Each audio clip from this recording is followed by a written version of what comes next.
안녕하세요. 리얼리티 트랜서핑 1권.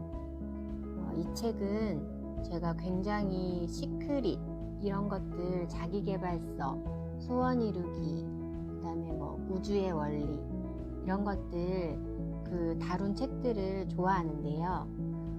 특히나 바딤 젤란드는 이게 부제가 뭐냐면 러시아 물리학자의 시크릿 노트거든요.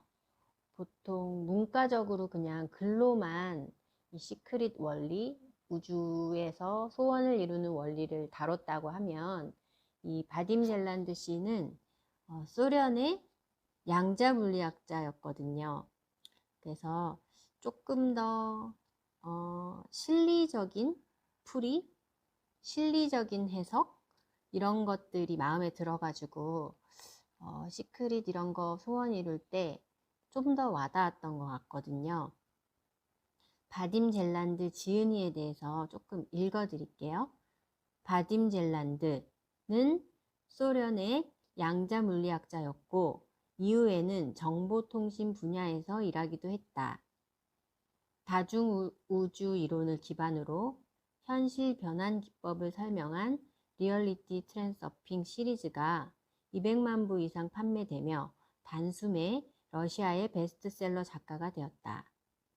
현재 전 세계에서 본 시리즈의 번역 출간이 진행되고 있으나 유명세를 원하지 않는 탓에 저자의 개인적 신상에 대해서는 알려진 바가 거의 없다.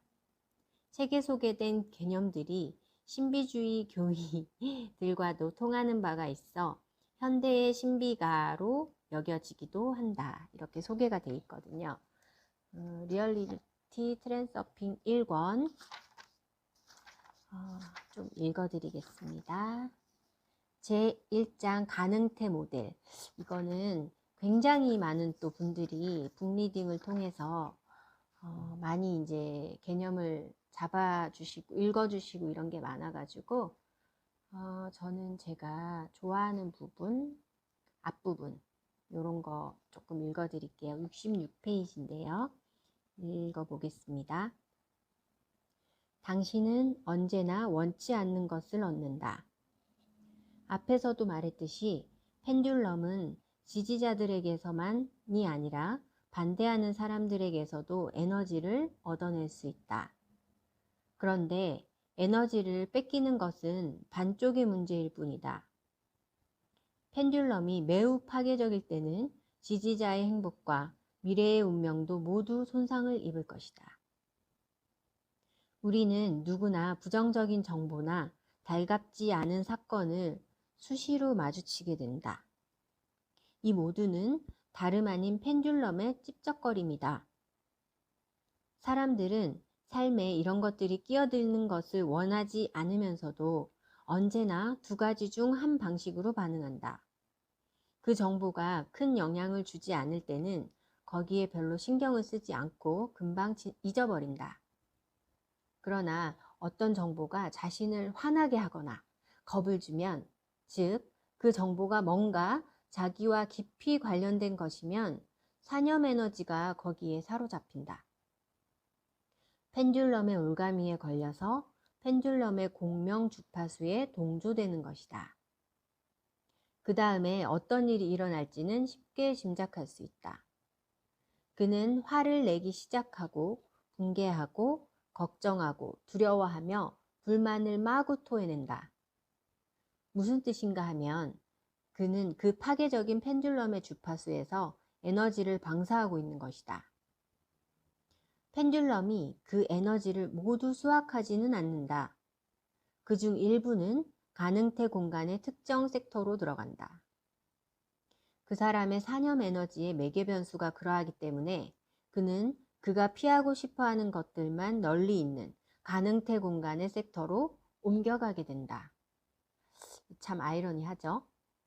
앞서 말한 대로 사람의 사념 에너지가 특정 주파수에 고정되면 그 사람은 거기에 맞는 인생 트랙으로 옮겨지는 것이다. 이 경우에 펜듈럼은 그 지지자에게 파괴적으로 작용한다. 펜듈럼이 그 올가미로서 그의 주파수를 붙들고 있기 때문이다. 당신이 대참사나 자연재해에 관한 정보를 듣고 그것을 귓가로 흘려보내버린다고 생각해보자. 사실 당신에게 그 영향이 끼쳐오는 것이 아니라면 그 때문에 스트레스를 받을 필요는 없지 않은가?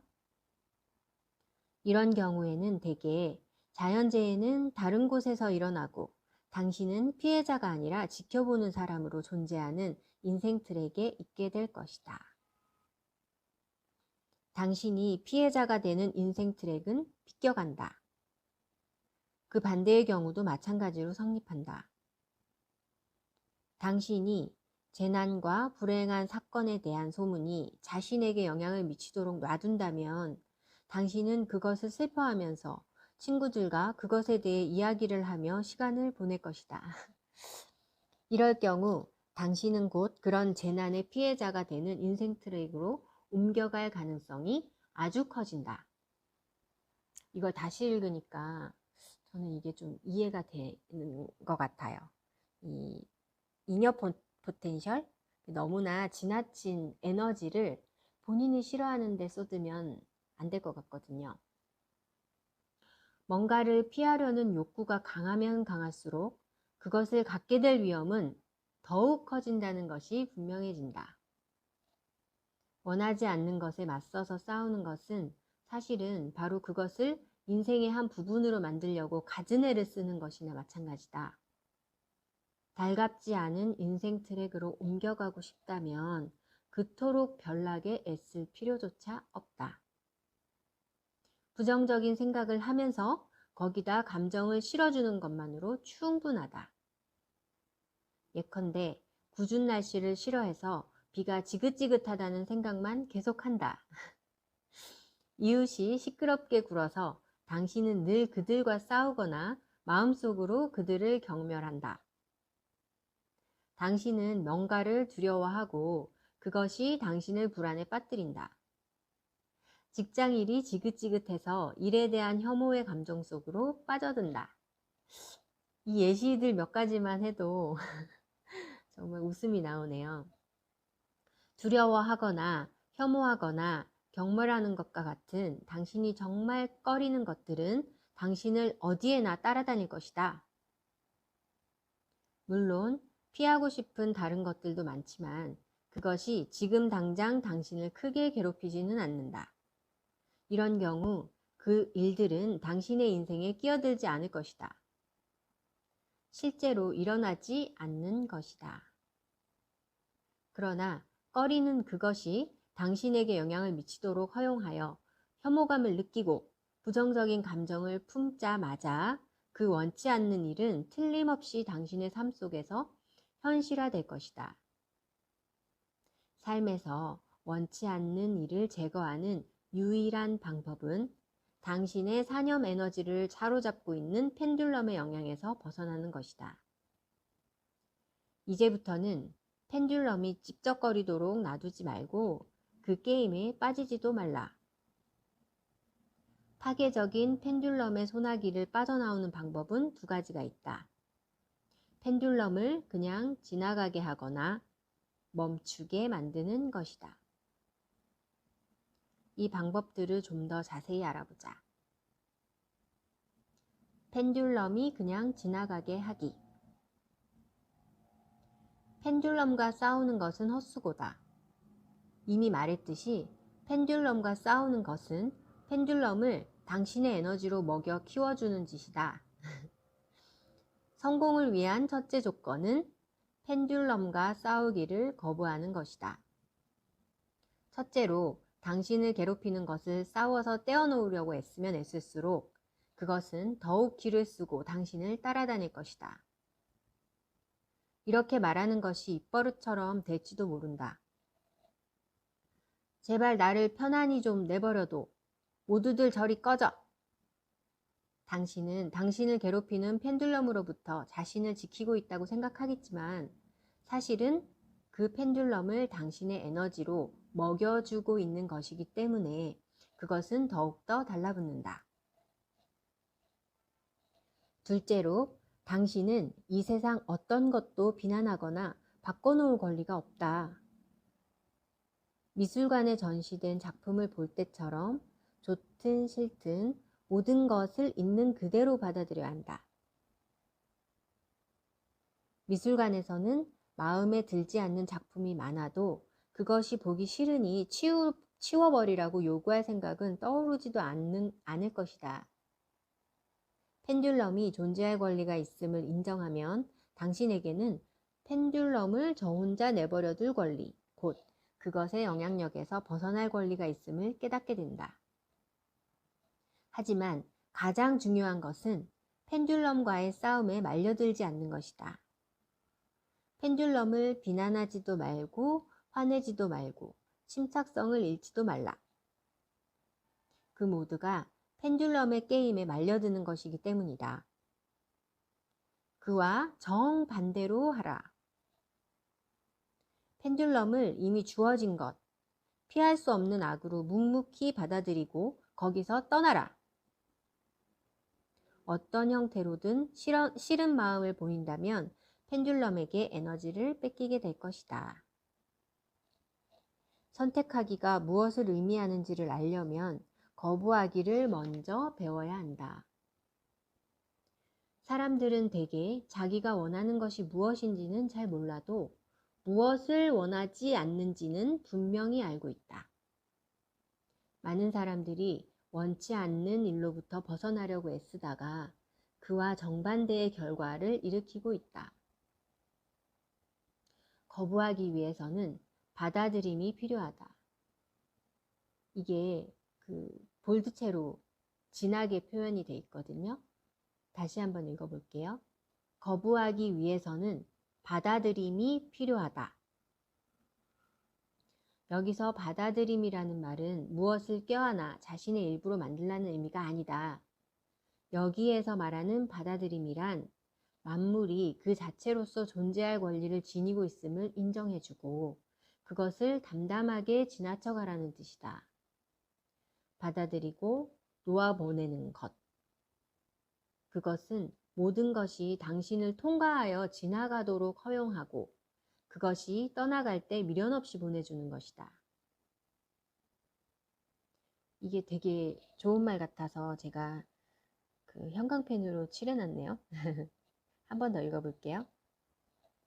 여기에서 말하는 받아들임이란 만물이 그 자체로서 존재할 권리를 지니고 있음을 인정해주고 그것을 담담하게 지나쳐 가라는 뜻이다. 받아들이고 놓아보내는 것. 그것은 모든 것이 당신을 통과하여 지나가도록 허용하고 그것이 떠나갈 때 미련 없이 보내주는 것이다. 그와 반대는 받아들여서 곁에 붙들어 두는 것, 그리고 거기에 집착하거나 저항하는 것이다. 좋아하지 않는 어떤 것에 대한 생각이 당신을 괴롭히고 있다면 그것은 결국 당신의 삶에 나타날 것이다. 어떤 사람이 사과를 좋아하지 않는다고 상상해보자. 그는 사과가 그냥 싫다. 사과만 보면 역겹다. 그렇다고 그냥 사과를 무시해버리면 될 것이다.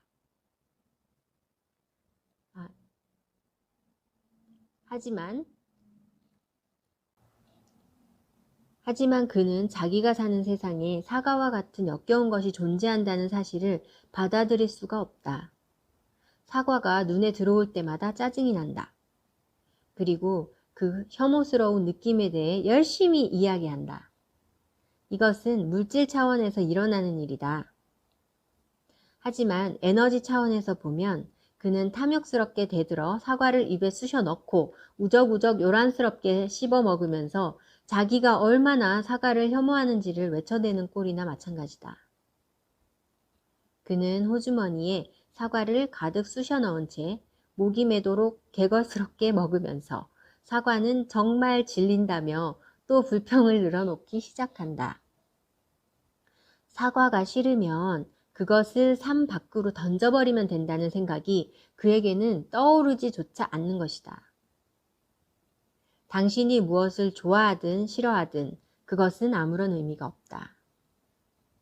중요한 것은 생각이 그런 감정의 대상에 매여 있으면 산염 에너지가 특정 주파수에 고정되고, 그러면 당신은 펜듈럼에 붙잡혀서 당신이 좋아하거나 싫어하는 대상이 널려 있는 해당 인생 트랙으로 옮겨가게 된다는 사실이다. 삶에서 어떤 것을 원하지 않는다면 거기에 대해 생각하기를 멈추고 그것을 담담하게 지나쳐 가라. 그러면 그것은 당신의 삶에서 사라질 것이다. 삶 밖으로 어떤 것을 내던진다는 것은 그것을 회피하라는 것이 아니라 그냥 무시하라는 뜻이다. 회피하는 것은 어떤 것을 자기 삶 속으로 들어오도록 허용하면서 동시에 거기서 벗어나려고 안간힘을 쓰는 것이다. 무시한다는 것은 어떤 식으로도 거기에 반응하지 않으며, 따라서 그것을 삶 속에 가지고 있지 않는 것을 뜻한다. 당신이 라디오 수신기라고 가정해보라. 잠에서 깨어나면 당신은 매일같이 진절머리 나는 방송을 듣는다. 그 방송이란 바로 당신을 둘러싼 세상이다. 그러니 그저 다른 주파수로 다이얼을 돌리라. 당신과 세상 사이에 철의 장막을 쳐놓는다면 좋지 않은 펜듈럼들로부터 보호받을 수 있으리라고 생각할 수도 있다. 그러나 그것은 환상일 뿐이다. 그런 철갑의 보호막 속에 있게 되면 당신은 이렇게 혼잣말 할 것이다. 난 꽉 막힌 벽이야. 아무것도 보이지도 않고 들리지도 않아. 난 아무것도 모르고 그 누구와도 대화하지 않아. 나에게 다가올 길은 없어. 그런 보호의 장을 유지하기 위해서는 에너지를 소비해야 하는데 그것도 조금이 아니라 실로 많은 에너지가 필요하다. 의도적으로 세상으로부터 자신을 단절시키려고 애쓰는 사람은 끊임없는 긴장 속에서 살아간다. 게다가 무엇보다도 보호의 장의 에너지는 애초에 그로부터 자신을 보호하려고 했던 그 펜듈럼의 주파수에 동조되어 있다. 그리고 바로 그것이 펜듈럼이 노리는 바다. 펜듈럼은 당신이 에너지를 기쁜 마음에서 주든 분노하는 마음에서 주든 전혀 상관하지 않는다. 펜듈럼은 그저 에너지를 얻는 데에만 관심 있을 뿐이다.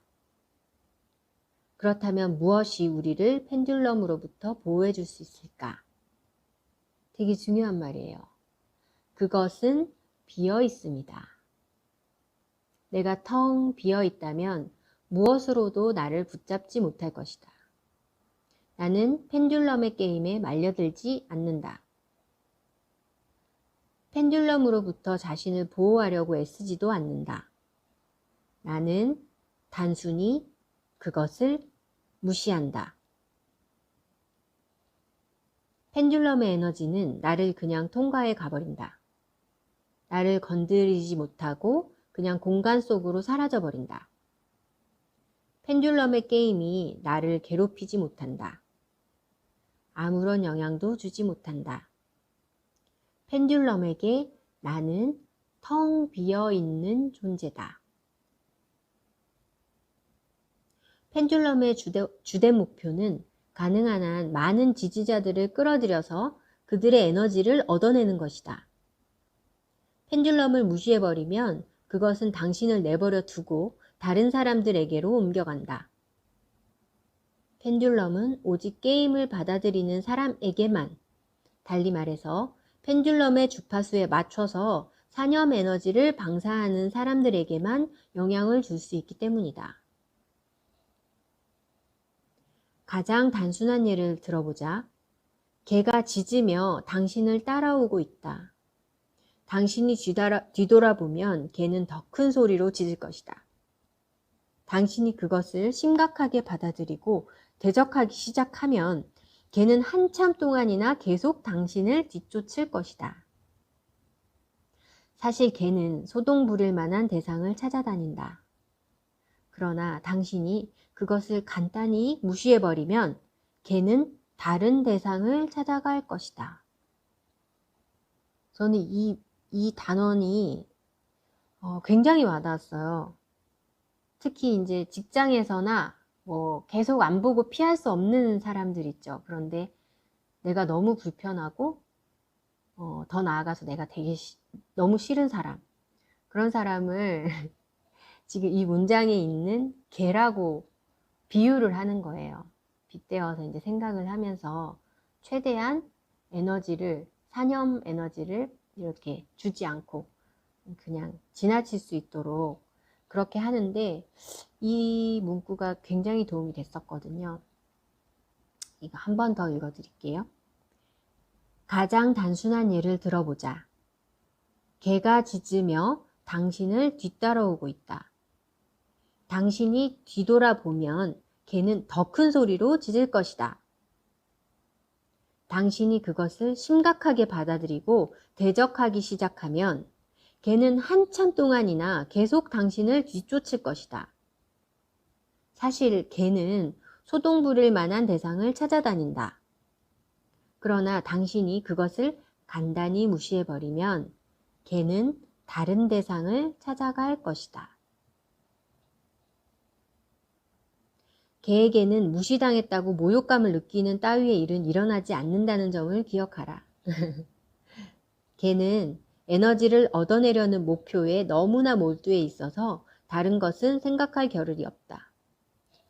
자, 이제 개를 말썽 일으키기 좋아하는 사람과 바꾸어 놓고 생각해보라. 이렇게 대치해서 설명을 해놨네요. 이 모델이 똑같이 적용되는 것을 발견할 것이다. 누군가가 당신에게 귀찮게 군다면 그에게 파괴적인 펜듈럼 모델을 적용시켜보라. 아마도 완벽하게 맞아떨어질 것이다. 그 말썽꾼을 잠잠해지게 만들 방법이 없다면 그저 그의 도발에 반응하기를 멈춰라. 그를 무시하라. 당신이 그에게 에너지를 대주기를 멈추지를 않는 한 그는 당신을 가만히 내버려 두지 않을 것이다. 당신은 그와의 싸움에 말려들어서 직접 에너지를 줄 수도 있고 말없이 그를 증오하면서 간접적으로 에너지를 줄 수도 있다. 에너지 대주기를 멈춘다는 것은 그 말썽꾼에 대해 생각하기를 일절 멈추는 것이다. 당신의 머리에서 그를 그냥 몰아내버리라. 자신에게 그저 이렇게 말하라. 그냥 내버려 둬. 그러면 그는 당신의 인생에서 사라져버릴 것이다. 그렇지만 펜듈럼을 간단히 무시해버릴 수가 없는 경우도 종종 생긴다. 예를 들어 사장이 당신을 야단치기 위해 호출한다고 하자. 단순히 저항하는 것이나 자신을 방어하려고 애쓰는 것은 모두 에너지의 손실을 가져온다. 두 경우 모두 펜듈럼과 싸우는 것이기 때문이다. 이런 경우에는 펜듈럼의 게임에 참여하는 것처럼 보이도록 행동할 수 있다. 중요한 것은 당신은 단지 펜듈럼 게임을 하는 척하고 있는 것일 뿐임을 명심하는 것이다. 우악스러운 사내가 큰 망치로 당신을 내리치려 하고 있는 상황을 상상해보자. 당신은 거기에 맞설 방법이 없다. 방어할 수도 없고 공격할 수도 없다. 그 순간엔 그저 옆으로 비껴서라. 그러면 그 덩치 큰 사내는 자기가 휘두른 망치를 따라 허공으로 나가떨어진다. 이것은 펜듈럼이 당신을 잡지 못하고 허공으로 헛발질하는 것을 의미한다.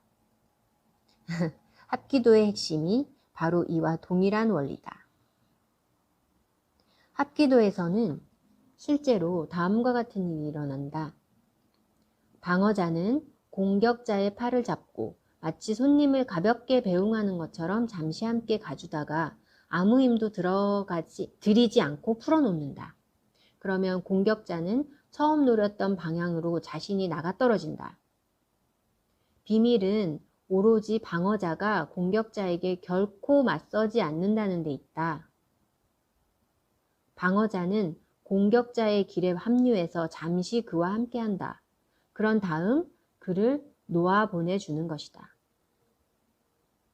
공격자의 에너지는 허공 속으로 떨어진다. 방어자가 텅 비어 있다면 붙잡을 데가 없기 때문이다. 방어자가 텅 비어 있다면 붙잡을 데가 없기 때문이다. 그러면 이 유연한 작전 뒤에 숨겨진 기술은 무엇일까? 기본은 펜듈럼이 처음에 공격해올 때 그것을 받아들이는 반응을 보여주는 것이다. 그러다가는 옆으로 재치 있게 살짝 비껴나서 펜듈럼의 움직임을 당신이 원하는 쪽으로 얌전히 돌려놓는다. 예를 들면 열성적인 상사가 당신에게 일을 잔뜩 맡기면서 정확히 자기가 원하는 대로 해줄 것을 강요한다. 당신은 그 일을 그런 식이 아니라 다른 방식으로 해야 하는 것으로 알고 있다. 아니면 아예 그 일이 당신이 해야 할 일이 아니라고 생각할 수도 있다. 그렇다고 당신이 그것을 거부하고 자기 방어를 위한 논쟁을 벌인다면 상사는 단도직입적으로 당신에게 복종을 요구할 것이다. 당신은 이미 결정난 일에 반항하고 있는 것일 뿐이다. 이와는 정반대로 해야 한다. 상사가 무슨 말을 하는지 잘 귀 기울여 듣고 그의 모든 말에 동의해 주라. 펜듈럼이 최초의 충동을 소진하도록 내버려둬라. 그런 다음 그와 함께 부드럽게 일의 세부사항을 논의하기 시작하라. 이때 당신은 상사의 사념 에너지를 받아들여서 그의 주파수로 방사하고 있는 것이다. 그의 충동은 아무런 반대에도 부딪히지 않았으므로 당분간은 잠잠히 가라앉아 있을 것이다. 그 일을 어떻게 해야 하는지를 더 잘 아는 척 하지 말라. 뭐든지 긍정하고 논쟁을 피하라. 뭐든지 긍정하고 논쟁을 피하라. 단지 그의 조언을 구하라. 어떻게 하면 더 빨리 잘 할 수 있을지, 어쩌면 다른 직원은 어쩌면 다른 직원은 더 잘할 수도 있지 않을지 물어보라. 이렇게 함으로써 당신은 그 펜듈럼을 따라 함께 흔들리는 것이다. 하지만 의식적으로 그렇게 한다. 그 게임에 빠지는 것이 아니라 마치 바깥에서 그것을 관찰하는 것처럼 한다. 펜듈럼은 게임에 완전히 몰두해서 흔들리고 있다. 그것은 펜듈럼의 게임이다. 펜듈럼이 결정하고 사람들은 거기에 동의하고 조언을 구한다. 당신은 당신을 향하던 그 에너지가 다른 해결책이나 그 일을 할 다른 사람에게로 방향을 바꾸는 것을 목격할 것이다. 당신에 관한 한 펜듈럼은 헛발질을 할 것이다.